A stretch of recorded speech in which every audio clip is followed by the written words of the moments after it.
তোমরা সবাই ভালো আছো তো? আজকে আমি একটা গল্প বলবো, গল্পটা শুনে বলবে কেমন হয়েছে। ভালো থাকবে, খুশি খুশি থাকবে।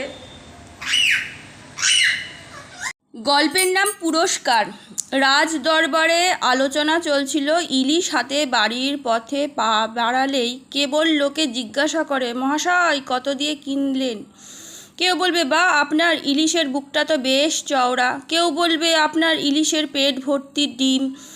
এরকম ইত্যাকারে প্রশ্ন আসবেই। হঠাৎ গোপাল এর মাঝে বলে উঠল, আমি বাজার থেকে ইলিশ কিনে আনবো, অথচ কেউ একটাও প্রশ্ন করবে না।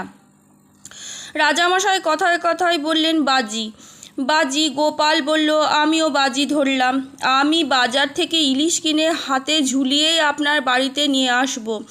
রাস্তার একটি লোকও আমাকে আর যাই বলুক ইলিশ বিষয়ে কিছু জিজ্ঞাসা করবে না।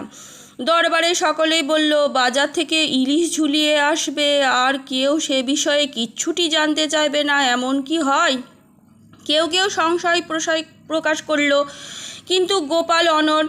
সে যখন বাজি ধরেছে সে অতএব বাজারে যাবেই এবং বাজার থেকে একটা ইলিশ কিনে সোজা রাজবাড়িতে আসবে।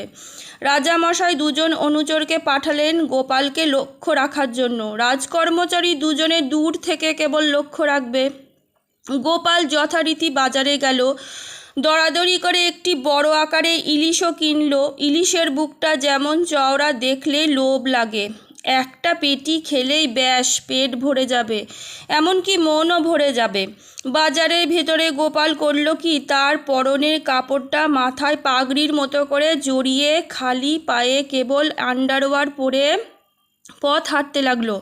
লোকে ইলিশ দেখবে কি, গোপালকেই দেখতে লাগলো।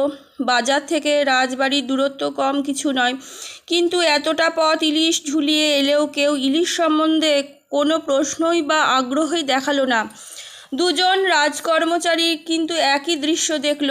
রাজবাড়িতে ঢোকার মুখে মাথা জড়ানো পরনের কাপড়টি পুনরায় ঠিকঠাক করে পরে নিয়ে সোজা রাজার কাছে গোপাল গিয়ে হাজির হলো।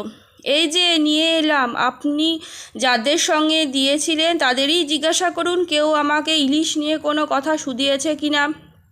রাজামশাই দেখলেন ইলিশখানা জব্বর। এই ইলিশ ভাজা হলে সারা নগরে এর গন্ধ ছড়িয়ে পড়বে, শুধু এর তেল দিয়েই কতটা ভাত খাওয়া হয়ে যাবে।